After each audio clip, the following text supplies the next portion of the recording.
안녕하세요, 여러분. 즐거운 목요일입니다. 자, 오늘은 코스피와 코스닥이 상승으로 마감되었습니다. 코스피는 플러스 0.40% 상승으로 마감이 되었고, 코스닥도 0.12% 상승으로 마감되었습니다. 어제는 유럽 증시와 미국 증시가 디커플링이 되면서 마무리가 되었습니다. 미국 증시 같은 경우에는 장 초반에는 상승 중이었으나 장 막판에 갑자기 급락이 나오면서 하락으로 마감이 되었습니다. 현재는 미국의 국채 금리도 1.6%로 안정세를 되찾아가고 있고, 거기다 바이든 정부의 부양책 2탄이죠. 3조 달러의 인프라 투자 뉴스까지 나오고 있는 상황인데, 미국의 나스닥도 하락세로 접어들었고 다우 역시 상승세가 꺾인 모습을 계속 보여주고 있습니다. 물론 어제 악재 뉴스도 있었습니다. 미국 증시에서 중국 기업을 퇴출하기 위해 회계감사법을 강화한다라는 뉴스가 나오면서 뉴욕 증시와 나스닥에 상장되어 있는 중국 기업들이 이렇게 급락이 나오면서 나스닥 종합지수는 어제 2% 이상 급락이 나왔습니다. 한국 증시 같은 경우에도 중화권의 영향을 받아 오늘 상당히 혼조세를 보였습니다. 코스피는 오늘도 외국인과 기관의 양 매도가 이어졌고, 코스닥 같은 경우에도 개인의 매수세로 인해 오늘 증시가 상승으로 마감이 되었습니다. 자, 그리고 오늘 한국 증시에는 한 가지 좋은 뉴스가 나왔습니다. 바로 연기금이 매도를 끝내고 국내 주식 비중 확대를 검토한다라는 뉴스가 나왔어요. 물론 뉴스와 달리 아직까지는 연기금의 매도세가 멈추지 않았습니다. 오늘도 2천억 이상 연기금은 코스피를 매도했고, 달러 환율 역시 계속되는 상승이 나오면서 외국인 투자자의 매도는 연일 계속되고 있습니다. 자, 과연 이번 주 한국 증시는 어떻게 마무리가 될까요? 현재 한국 증시는 외국인과 기관의 매도가 계속되면서 방향성을 잃은 모습을 보여주고 있습니다. 내일은 금요일인데 또 한 번 외국인과 기관의 매도가 이어지면서 한국 증시는 하락하는 모습을 보여줄까요? 아니면 내일은 오히려 외국인과 기관의 양 매수가 들어오면서 한국 증시는 오히려 상승하는 모습을 보여줄까요? 오늘 이 시간에 한번 알아보도록 하죠. 자, 지금 시각이 3시 51분입니다. 시간의 단일가, 유럽장, 미국장, 그리고 야간 선물도 다 끝나지 않았습니다. 그래서 매까지는 배제를 해보고 진행해 보도록 하겠습니다. 자, 그럼 먼저 해외 시황과 국내 시황, 그리고 오늘의 특징주를 한번 살펴보도록 하겠습니다. 자, 그럼 먼저 해외 시황입니다. 자, 먼저 다우지수입니다. 다우는 어제 마이너스 0.01% 하락으로 마감이 되었습니다. 장 초반에는 다우지수는 상당히 좋은 모습을 보였습니다. 제가 어제 잠을 안 자고 새벽 3시 반까지만 해도 이렇게 급등이 나오고 있었거든요. 그런데 자고 일어나니까 갑자기 마이너스로 다우가 전환이 되었더군요. 전날 나왔던 미국의 재무장관이죠. 제닛 옐런의 법인세율을 높이겠다, 이 뉴스 때문에 다우와 나스닥이 이렇게 급락이 나왔나? 이런 생각이 들어서 기사를 좀 찾아봤는데 그건 아닌 것 같더군요. 제닛 옐런 재무장관 같은 경우에는 법인세율을 21%에서 28%로 늘릴 거라고 이야기를 했습니다. 이는 바이든 정부의 대선 공약에도 포함되어 있던 사실이기 때문에 그다지 놀랄 사실은 아니죠. 바이든 정부는 대선 취임하기 전부터서 법인세를 21%에서 28% 인상을 한다고 밝혔었고, 최저임금 역시 인상을 한다고 말했죠. 그리고 또 페이스북이라던가 아마존, 구글 같은 공룡기업들을 분사를 시킨다, 독점권을 막겠다, 이런 이야기까지 했었죠. 그럼 하락을 주도했던 섹터가 어디다? 예, 바로 여기죠. 미국 SEC는 뉴욕 증시와 나스닥에 상장되어 있는 중국 기업을 퇴출하기 위해서 회계 규제를 수정하겠다, 이런 뉴스가 나왔습니다. 자, SEC는 뉴욕 증권거래위원회를 뜻합니다. 다우와 나스닥에 상장되어 있는 중국 기업들을 견제하기 위해서 회계 감사 기준을 강화한다라고 밝혔습니다. 현재 중국 기업들은 뉴욕 증시라던가 다우에 상장이 돼 있어도 미국 회계 기준을 따르지 않았어요. 하지만 이제부터서는 미국 기업의 회계 기준을 적용하겠다, 이렇게 의사를 밝혔죠. 자, 그래서 중국판 테슬라 니오 같은 경우에는 어제 마이너스 10.25% 하락으로 마감이 되었고, 자, 지난번 가짜 드론 택시 이항 같은 경우에도 어제 마이너스 10.75% 하락으로 마감되었습니다. 여기에서 빠진 하락폭이 너무 커가지고 이렇게 찔끔찔끔 내려가는 하락폭이 적다고 생각되시는 분도 있겠지만 자세히 클릭해 보시면은 하루에 6%, 10%는 기본으로 빠지고 있는 게 이항 홀딩스입니다.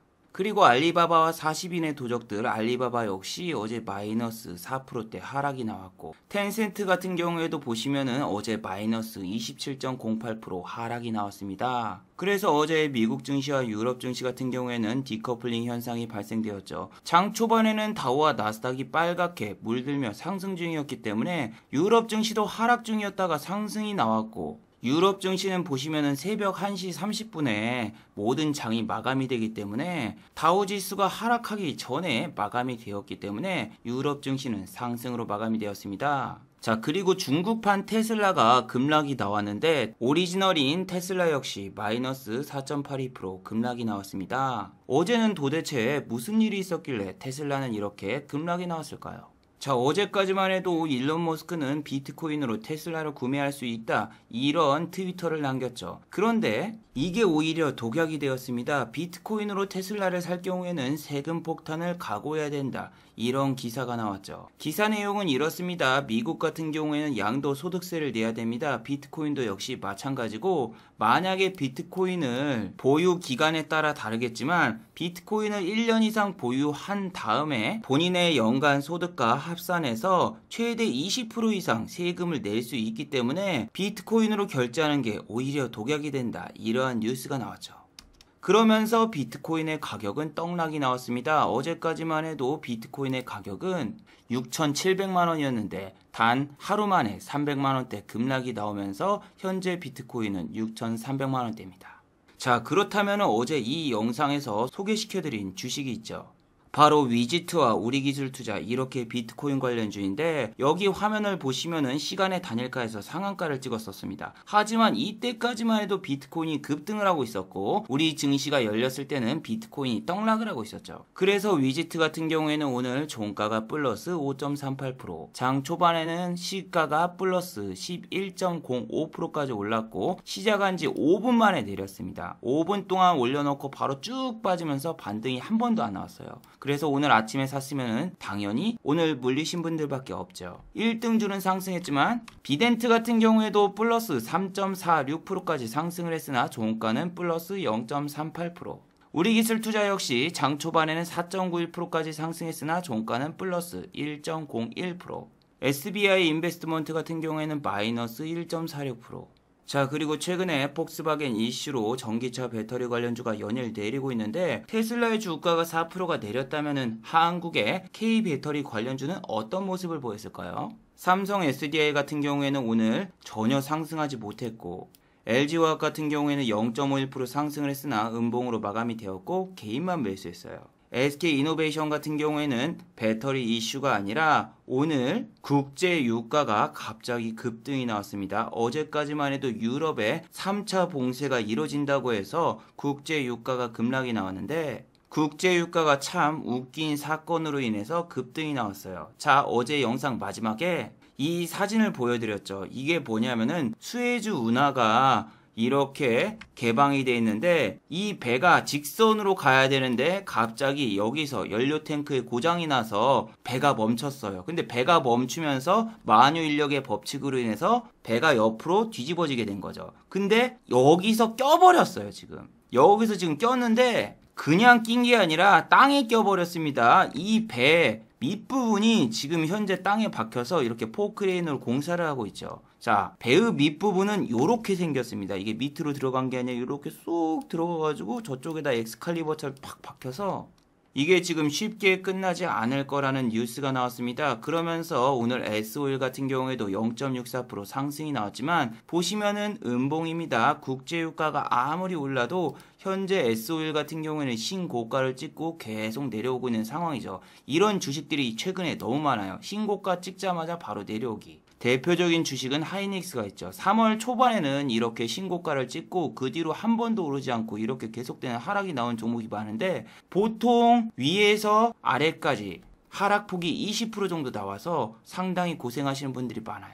자, 52주 신고가의 반대말은 상투입니다. 최근에 52주 신고가를 무리하게 찍은 종목이 많아요. 특히 SK 하이닉스 같은 경우에는 삼성전자의 주가는 매우 조용했죠. 삼성전자하고 SK 하이닉스 차트를 보세요. 위에서 이렇게 쭉 찍고 내려오는데 같은 반도체 주식인 삼성전자는 1월 11일을 기준으로 계속 횡보하고 내려오고 있고, 얘는 갑자기 불꽃슛을 쏘면서 위로 쫙 올라가는데 3월 8일 이 영상을 보시면은 그때도 무리하게 52주 신고가에 안착한 종목들은 그 뒤로 계속 빠질 수 있기 때문에 여러분들이 52주 신고가를 무리하게 들어가면 안 된다. 지수가 52주 신고가를 향해 달려가고 있으면은 같이 따라가도 되지만 지금은 지수는 내리고 있는데 52주 신고가를 가고 있는 종목이 있다. 투심이 안 좋은데 억지로 올릴 경우에는 삼성 SDI 같은 경우도 마찬가지죠. 2월 17일날 예언자만 52주 신고가를 찍었는데 LG화학이라던가 SK이노베이션 같은 경우에는 이때 계속되는 하락이 나오고 있었죠.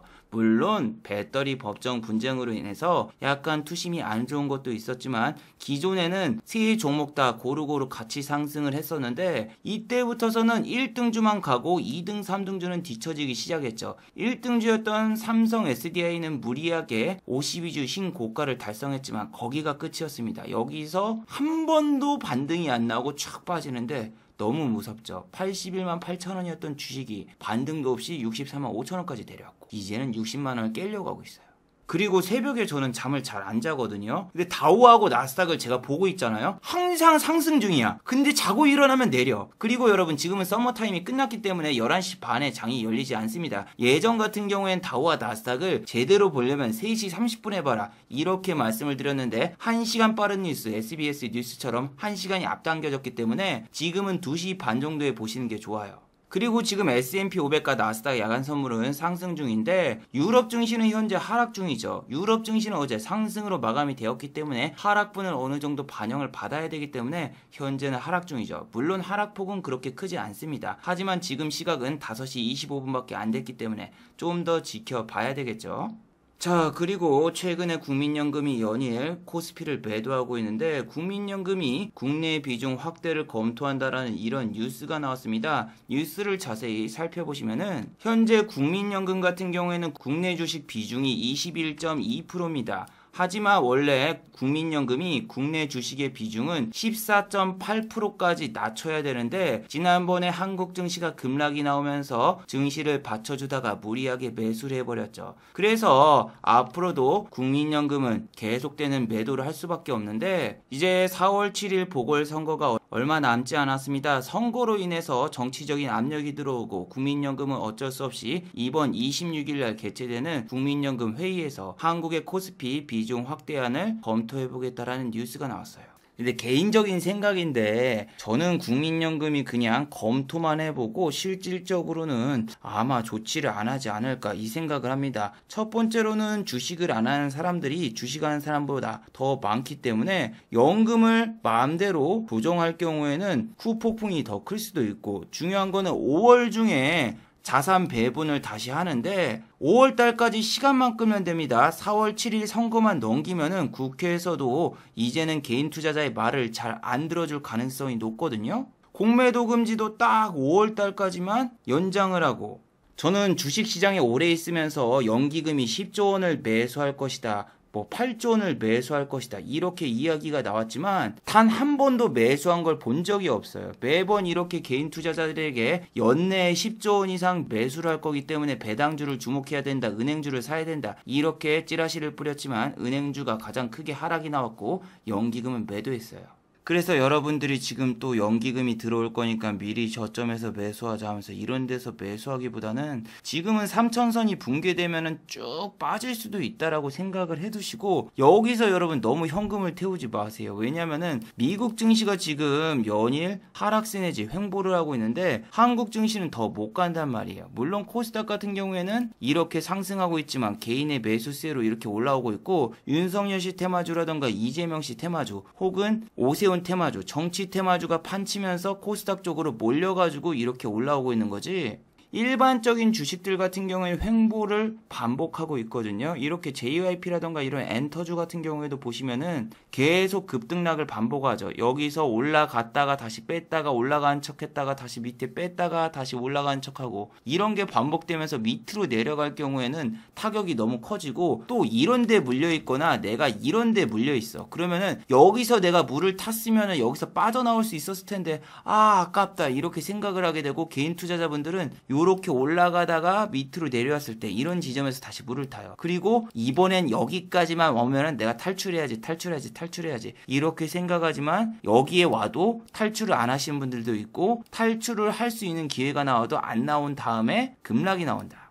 신풍제약 같은 경우에는 오늘 딱 10만원을 깨고 마이너스 5.67% 하락으로 마감되었죠. 지난번에도 말씀드렸듯이 이런 데서 잦은 횡보를 하다가 연일 상승이 나오면서 12만원 딱 돌파하고 12만원 돌파하자마자 급락, 그리고 그 다음날에도 급락, 오늘도 급락 이렇게 해버리면서 여기에서 잡으신 분들이 중요한 게 아니라 이런 데서 물려 계신 분들은 분명히 이렇게 해서 내가 이쪽 올라왔을 때 여기 다 물을 탔어야 되는데 이 생각하면서 이런 데 오면은 지금 물 탈 준비하고 있단 말이야. 이런 데서 다시 들으면 물 타는데 그 다음에 물 타잖아요. 그러면 이때쯤이면은 5월 3일날 공매도 재개일까지 거래일수로 따지면 한 20일밖에 안 남게 돼요. 그러면은 괜히 이런 데서 횡보하다가 나중에 공매도 재개가 되고 밑으로 빵.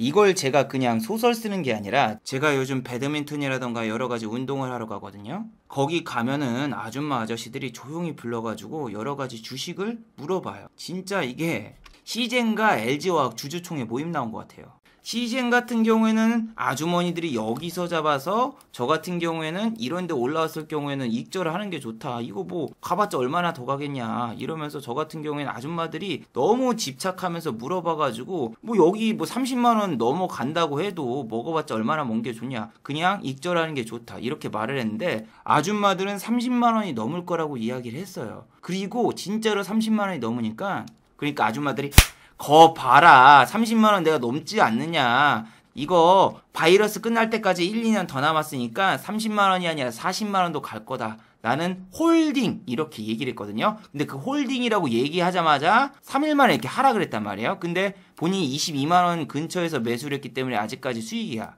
근데 여기서 또 물어봐.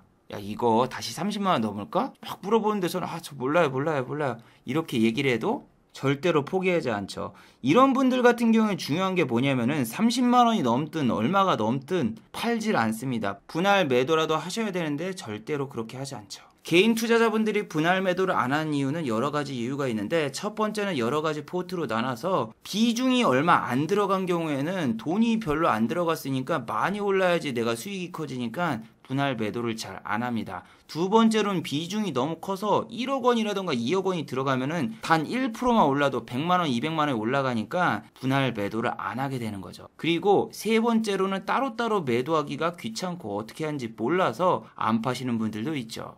일단은 아주머니들이 이쪽까지 빠졌을 때 의견을 물어본 사람도 있었지만 일단은 저는 30만원이 안 넘는다고 했는데 30만원이 넘었으니까 저를 신뢰하기보다는 근처에 다른 아주머니를 신뢰했었죠. 이렇게 빠지면서 본전이 깨졌을 때 다른 아줌마들은 물 타라 비중을 늘릴 기회다 이렇게 해가지고 비중을 늘렸어요. 근데 진짜 여기서 한번 이렇게 쫙 올라갔는데 30만원에다 걸어놨다는데 30만원이 체결이 안 되죠. 왜냐면은 다른 사람들도 30만원에다 걸어놓고 여기까지만 먹고 나가자 이렇게 세력들이 얍삽합니다. 그래서 30만원 못 찍어가지고 못 팔았어. 그런데 여기서 30만원 찍었잖아. 응? 그럼 팔았을까요? 안 팔았어. 왜냐면은 여기서 한번 개미들 털고 여기서 이제 올라갈 거다 생각하니까 안 판 거예요. 그리고 이쪽에서 나갈 기회가 있었어. 안 나갔어요. 아주머니들 절대 안 나가요. 왜냐면 비중도 커지고 이제는 1%만 올라도 좀 돈이 되니까 못 나가요. 그리고 결국 여기까지 이제 때려 맞고 이제 세워라 내어라 기다리면서 과연 우리 어떻게 해야 될까 하면서 이제 운동을 와서도 시즌 주주총회라고 있는 분들이 많은데 LG화학 같은 경우에도 똑같았어요. 이런 분들이 80만원대인가 70만원대인가 이런 데서 샀어요. 그리고 난 다음에 LG화학이 배터리 분사를 한다고 해서 이렇게 쭉 빠져요. 그때 사람들이 또 와서 물어보는 거예요. LG화학 이거 어떻게 해야 될까? 약간 수익인데 나가야 될까? 말아야 될까? 저는 뭐 모르겠는데 그냥 수익이면 나가는 게 어때요? 그래 볼까? 했지만 당연히 이분들은 안 나갔어요. 그랬더니 LG화학이 어떻게 됐어? 100만 원을 넘어갔어. 야, 제 말 들었으면 큰일 날 뻔했네. 아우, 얼마 못 먹고 나갈 뻔했어. 아우, 그냥 이것도 역시 홀딩하길 잘했어 하면서 순이 엄마, 영희 엄마 모여가지고 LG화학 주주총회가 또 열리는데, 중요한 건 뭐다? 수익을 100원도 못 챙겼습니다. 분명히 100만 원을 넘었으면 그쪽에서 한 주만 샀어도 20만 원 수익이었겠죠. 이 아주머니들이 뭐 사봤자 한 1000만 원어치 샀을까요? 많이 안 샀어. 많이 안 샀으니까 자기가 뭐 수익금이 100만 원, 200만 원 넘으면 그때 팔겠대. 근데 이게 좀 더 가야 돼. 한 110만 원, 120만 원인가 가면 팔겠대. 근데 110만 원, 120만 원 가기 쉽나요? 못 가죠. 떨어졌다가 올랐다가 빠졌을 때 여기서 한번 탈출 기회가 또 있었지만 100만 원만 찍으면 나가겠다. 그렇게 선언을 했어요. 왜냐하면 여기서 105만 원 못 찍고 내려갔을 때도 팔까 하다가 여기 올라왔네. 이젠 진짜 팔아야지 했는데 못 팔았어. 그리고 LG화학이 이쪽에서 무슨 뉴스가 있었습니까? 배터리 분사에서 이겼다라는 호재 뉴스를 들으니까 더 못 파는 거죠. 그리고 지금은 이제 본절가인가? 익절가 아니면 약 손절가 뭐 이쪽까지 왔다는데 뭐 운동이나 아니면 동호회 활동하러 와가지고 주주총회를 하고 있으니까 요즘 주식 얘기하는 사람들 정말 극혐입니다. 미칠 것 같아요 진짜. 주식 상담은 여러분 어떻게 해도 욕을 먹을 수밖에 없어. 만약에 이런 데서 팔라고 해서 만약에 팔았다? 그럼 날라갔어. 야, 너 때문에 수익을 못 챙겼다. 이러고 욕을 먹어. 그리고 만약에 이런 데서 본인이 안 팔고 어떻게 할까 하다가 그냥 한 번 더 홀딩해보세요. 홀딩했어. 근데 내려봐. 네가 한번 홀딩해보라고 해서 못 팔았잖아. 그러면서 또 욕 먹어요. 그리고 새우글로벌이 상패 심사에 들어가잖아요. 이거 주변에 들어간 사람이 있더라고요. 왜냐면 부산 같은 경우에는 가덕도라던가 혹은 영종도라던가 이거 신공항 관련 길거리에 보면은 국회의원들이 현수막을 걸어놔요. 이런 식으로 현수막이 걸려 있거든요. 그래서 현수막 보고 진짜 신공항주 새우글로벌을 산 사람이 있더라고요.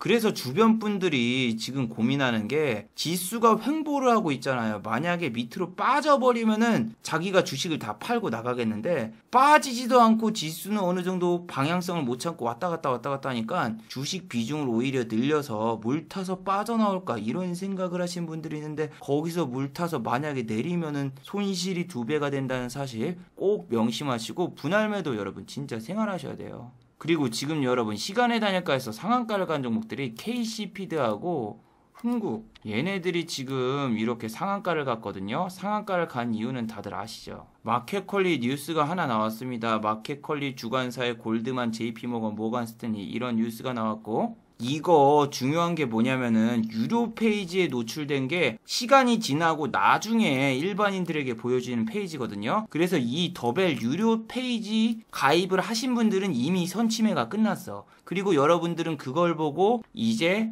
주식을 매수하는 거기 때문에 여러분들이 이런 걸 따라 들어가면 이미 늦었다라고 생각을 하시면 됩니다. 자, 흥국 FNB하고 KC피드 같은 경우에는 마켓컬리 관련주고 ECS도 시간의 단일가에서 상한가를 갔었는데 상한가가 풀렸습니다. 그리고 지어소프트 같은 경우에는 아까 상한가는커녕 3.61% 올랐는데 얘는 뭐다?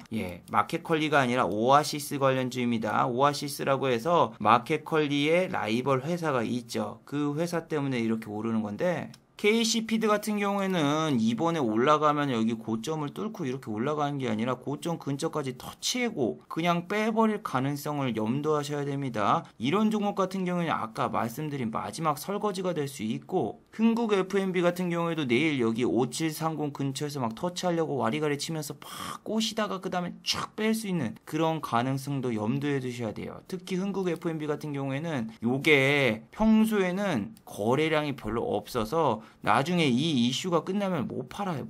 여기 거래량이 너무 적어. 하루 거래량이라던가 이런 것도 그렇고 금액 자체가 적기 때문에 진짜 팔기 힘들어요.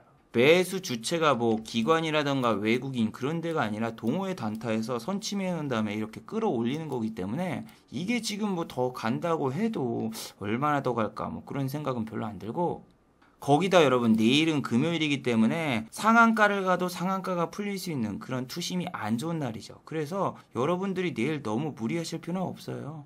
이게 시간의 단일가에서 상한가를 간 종목들은 문자 같은 걸로 이렇게 스팸으로 홍보를 하는 그런 회사들이 많거든요. 특히 SNK 같은 경우에도 보시면은 투자주의, 스팸, 과다 종목 이러면서 하루 전날에 분명히 이런 문자를 보셨을 겁니다. 사우디 왕세자가 SNK를 산다 뭐한다 하면서 찌라시를 어마어마하게 뿌리면서 주가를 어디까지 끌어올렸죠?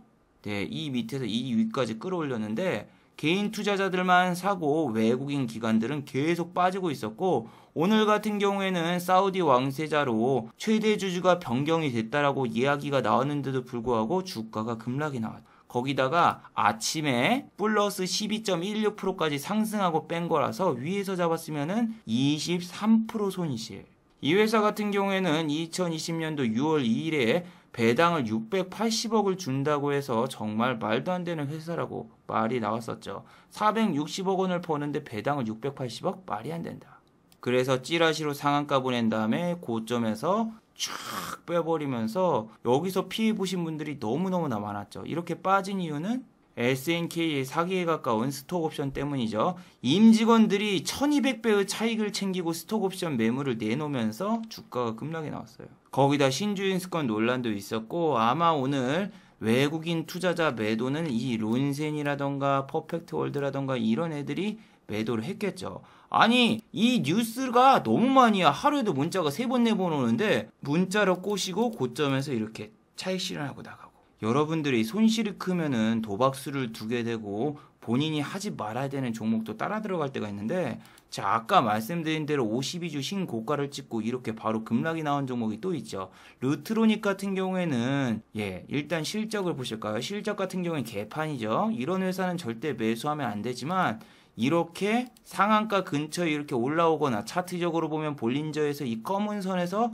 반등이 나오거나 혹은 매딜선이죠. 여기가 11선이라던가 8일선, 9일선 이런 데서 반등이 나온 종목은 여러분이 유료 강의를 들으면 반드시 잡아라. 이런 매매법이 있단 말이에요. 그래서 이런 매매법을 적용하니까 이게 딱 나와서 와 여기 딱 좋다. 여기 진짜 100% 완벽한 자리다. 여기에서 여기 고점까지 얼마 안 남았으니까 이쪽에서 못 먹어도 한 10%는 먹겠구나 하면서 베팅 들어갑니다. 개인 투자자분들. 자 보세요. 아침에 그래서 12,000원 선이 딱 깨졌을 때 반등이 나온 이유가 개인 투자자가 저런 매매법을 보고 이런 타점에서 사는 거예요. 시작하자마자 이 루트로닉 같은 경우에는 감사보고서 지출 지연이라는 뉴스가 나오면서 개인 투자자분들이 매매법을 적용해서 이런 데서 삽니다. 이런 데서 왜 반등이 나오나요? 본인들이 그런 매매법을 적용해서 매매를 하니까 이런 자리에서 반등이 나오는 거고 강사라던가 혹은 이 매매법을 만든 사람들은 더 밑에서 잡거나 미리 선침해를 해놨겠죠. 그리고 다시 이쪽에서 삐용 반등이 나오니까 또 개인 투자자분들이 따라 들어가고 또 12,000원을 강렬하게 지지해주는 것처럼 보이고 이렇게 위로 올라가니까 이제는 13,000원을 가겠구나. 특히 12,500원을 돌파하면은 돌파 매매를 적용하시는 분들이 있거든요. 오늘 망했죠. 바로 위에서 뿅 올리자마자 바로 빼는데 이 횡보가 되게 무서워요. 왜냐면은 여기 선을 타고 가는 거는 좋다. 그리고 1시간 동안 이렇게 횡보하면은 그 다음에 쏜다. 뭐 이런 룰이 있어요. 근데 그 룰을 만든 놈이 지가 탈출하려고 그렇게 적용을 했겠죠. 아니 세상에 감사보고서 지출 재현이면은 상장 폐지나 관리 종목에 지정이 될 수 있는데 이런 종목에 따라 들어가는 것 자체가 야수의 심장을 가지지 않은 사람들이라면은 들어갈 수가 없지만 오늘 개인 투자자들의 매수세를 보세요. 와, 장난 아니죠. 시간의 단일가에서도 거의 하한가 직전까지 이렇게 내려가면서 내일 이 종목은 볼 필요도 없어요. 근데 루트로닉 같은 종목을 왜 매매를 하게 되냐면은 검색식을 넣으면 돼요. 검색식을 넣으면은 일단 자리가 좋아 보이면은 관종에 넣고 그리고 일단 재무제표 안 보고 일단 매수부터 하고 보고 그런 게 일상화가 돼버리면은 결국에는 이렇게 상패 시즌에 하나 잘못 걸려서 그동안에 봤던 수익 혹은 손실이 있었는데 더 큰 손실이 생기면서 한 번에 망할 수가 있거든요. 그리고 오늘 같은 경우에 아침부터서 북한에서 미사일 쐈다고 해가지고 빅텍이 아침에 급등으로 출발했거든요. 빅텍을 보시면 아침에 10.74%까지 상승하고 VI 찍자마자 바로 빠지면서 하방 VI에 걸릴 뻔했습니다. 와 정말 장초반 5분 동안 삐용 미사일 쏘더니 바로 쫙 내려오더니 종가는 최저가로 마무리가 되고 빅텍 같은 경우는 여러분이 잘 생각하셔야 돼요. 요즘에는 미사일 쏜다고 해도 옛날처럼 상한가를 가거나 그러지 않습니다. 옛날에는 미사일 안 쏘다가 쐈기 때문에 상한가를 가거나 급등이 나왔지 최근에 빅텍은 상한가를 갈 만한 재료가 아니에요. 자 그리고 오늘 장막판에 급등한 종목 중에서 이렇게 TK 케미칼이 있거든요. TK 케미칼 같은 경우에는 원래는 이낙연 씨 테마주거든요. 근데 이낙연 씨 같은 경우에 최근에 지지율이 안 나오기 때문에 이낙연 씨 뉴스로 올릴 리가 없는데 이 생각이 한번 보니까 스판덱스 호황, 효성 TNC, TK 케미칼 주가 급등. 효성 TNC 같은 경우에도 일단 52주 신고가를 찍고 있고 오늘 12.25까지 올랐다가 종가는 플러스 6.49로 마감되면서 이 종목은 거래소고 TK케미칼은 코스닥이죠. 그래서 이쪽이 더 세게 올라갔어요. 근데 막판에 보세요. 휘시에 이렇게 뿅 올려놓고 상한가 갈 것처럼 해놓고 밑으로 쭉 빠지는데 옛날에 삼성 출판사가 비슷한 모습을 보였죠. 근데 삼성 출판사는 밑으로 더 빠지면서 시간에서도 내렸는데 이 종목 같은 경우에는 시간에서 뾰로롱 하고 더 올라갔어요. 그리고 효성 TNC 같은 경우에 아침에 올려놓고 종가는 거의 최저가 수준으로 빠졌는데 보통 코스피 종목이 잘 안 빠지고 코스닥이 더 많이 빠지거든요. 근데 지금은 거꾸로 됐죠. 이런 것도 꼭 좀 생각을 해 두셔야 돼요. 코스피 종목에 이 종목이 내리니까 코스닥 종목도 당연히 내리겠구나 하면서 발을 약간 뺄 수 있는데 이 매동을 장중에 보시잖아요. 근데 매동 체크를 했을 때 분명히 기관은 사고 있고 외국인 같은 경우에는 여기 매도가 있는데 2시 30분에 매도폭이 축소됐고 막판에 이렇게 매수로 잡혔잖아요. 아니 그리고 지금 좀 이상한 게 기타 법인의 매도 수량을 외국인이 다 가져갔고 그 매도한 거를 여기 보시면 단일 계좌 갖다가 한 명이 다 가져갔거든요. 그럼 이 수량 자체가 그렇게 좋은 게 아닌데 왜 지금 시간의 단일가에서는 이렇게 상승이 나왔나, 그것도 의문입니다. 왜냐하면은 지금 같은 경우엔 투자 주의가 걸렸기 때문에 내일부터서는 신용과 미수도 못 들어올 그런 상황이기 때문에 보통 이런 자리에서는 시간의 단일가에서 하락이 나오는 게 정석 중 정석이거든요. 근데 지금 단일 거래 계좌로 이렇게 투자 주의도 걸리고 신용과 미수도 막히는데 저라면 이런 건 무서워서 못 들어갑니다. 왜냐면은 얘는 이전에도 이렇게 상한가 갈 것처럼 이렇게 해놓고 그 다음날 갭이 뜨기는커녕 그냥 쭉 빠지면서 내려갔던 그런 전래동화 같은 전래도 있었고, 얘는 윗꼬리 전문가란 말이에요. 맨날 20% 30% 찍어놓고 막판에 다 빼버리고, 오늘도 뺄 줄 알았는데 오늘 안 빼더라고요. 지난번에도 이렇게 보시면 20% 올려놓고 다음날 갭 뜰 줄 알고 이렇게 쭉 빼버리고, 그래서 당연히 그렇게 갈 줄 알았는데 오늘은 좀 스페셜하게 이렇게 내일 이렇게 갭 뜨고 가려나? 또 이렇게 가지 않을까? 얘는 원래 이런 종목이거든요. 그래서 그렇게 내일 큰 기대는 안 합니다. 그리고 반도체 관련주 러셀이라던가 뭐 SF의 반도체 같은 경우에 장 초반에는 이렇게 상승이 나왔거든요. 그리고 이 밑에서 이렇게 위로 올라가다가 중간에 VI인가 제가 걸리는 걸 봤는데, 이거는 그 뭐지? 인터넷 방송하시는 분들이 들어와가지고 이렇게 VI 걸리고 바로 쭉 빠지고 뭐 그런 상황이 나왔습니다. 이거하고 중앙백신인가? 장중에 그냥 VI 근처에 걸리거나 뭐 VI 걸리는 거 보면은 다 유튜버라던가 뭐 스트리머 BJ 분들이 들어와서 단타 치고 나가는데 조심하시기 바랍니다. 이런 거 들어갔으면 물리면은 마이너스 10% 20% 그냥 때려맞게 되는데, 최근에 여러분이 막 정치 테마주라던가 여러 가지 이상한 급등주가 가니까 그쪽에 좀 현혹이 될 수가 있는데, 그냥 여러분들이 원하시는 일반적인 종목, 뭐 예를 들면 본인이 차화정을 좋아한다. 그럼 차화정이 갈 때까지 기다렸다가 여러분들이 그때 들어가면 돼요. 이 차화정이 움직일 때까지 딴 데서 뭐 단타를 치거나 딴 거 스윙이나 그거 해서 벌다가 다시 들어와야지. 그러면은 그 종목에 물려 있거나 돈을 다 꼬라가지고 나중에 일반적인 주식이 갔을 때는 여러분들이 돈이 없어서 못하는 경우도 많거든요. 저는 좋아하는 섹터하고 안 좋아하는 섹터가 이렇게 극명하게 나눠져 있거든요. 근데 2차 전지 배터리, 폭스바겐 사태, 지금 폭스바겐 사태로 안 좋죠. 반도체, 삼성전자하고 하이닉스가 하락 중이죠. 물론 테스라던가 동진세미캠이라던가 코스닥 반도체주는 가지만. 폴더블폰 스마트폰, 폴더블폰은 큰 금액 말고 적은 금액으로는 매매를 하지만 호가창이 얇아서 이렇게 던질 수가 없어서 큰 금액으로 못해요. 여행, 레저, 스포츠 관련주 같은 경우에는 미국이 가도 안 움직이죠. 미국의 52주 신고가 종목들이 월트 디즈니를 포함한 여행, 레저, 스포츠 관련주인데 한국은 그렇게 썩 움직이지 않고 있죠. 그리고 반대로 제가 매매를 안 하는 섹터, 정치 테마주, 제약가, 바이오, 그리고 동전주, 스펙주, 중국 주식, 거기다가 재무제표가 안 좋은 회사. 근데 최근에는 여기밖에 안 가. 가는 주식이 별로 없어요. 아니 저는 뭐 깨끗한 나라가 가길래 오늘 뭐 미세먼지 이슈가 있나? 그래서 미세먼지를 찾아보니까 좋아, 뉴스도 없어요. 근데 도대체 왜 깨끗한 나라가 상한가를 갔지? 그래서 뉴스를 찾아보니까 깨끗한 나라의 사회이사가 서울 남부지검 수사단장을 맡았던 김영기 부장검사인데 윤석열 씨하고 친분이 있다. 그래서 윤석열 테마주로 얽혀서 상한가를 갔더군요.